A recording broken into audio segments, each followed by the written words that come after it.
தை மாதம் 14ஆம் நாள் 27ஆம் தேதி ஜனவரி மாதம் 2025 திங்கள்கிழமை சோமவார பிரதோஷ நாளில் நம் வினைகள் அழிந்து பரமனின் தாள் பெற்றிட பிரதோஷ நாயகன் சோமேஸ்வரரை அன்னை உமையோடு போற்றி திரிதல வில்வத்தால் பூஜித்து வணங்கிடுவோம் வாரீர்.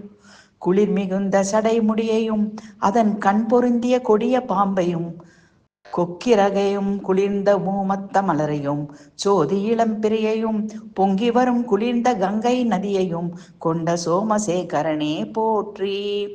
யானையை உரித்து அத்தோலை போர்வையாக கொண்டு எலும்பை மாலையாக அணிந்தவனே சிவனே போற்றி.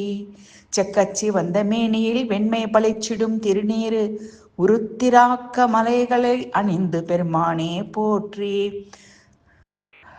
தின்மழுவும் கைமிசை கூர் எரியும் கையில் ஏந்தி அழகிய வாசமலர் கொன்றை மலர் மாலை அணிந்தவா போற்றி. சந்தனம் பால் தயிர் தேன் பஞ்சாமிர்தம் தூய திருநூர் அபிஷேக பிரியனே உமையோடு காட்சி தந்தாய் போற்றி. வார்க்கடல் நஞ்சு உண்டு அதனுக்கு இரவாது என்றும் இருப்பவனே பிரம்மனும் மாலும் அறியா தேவனே போற்றி.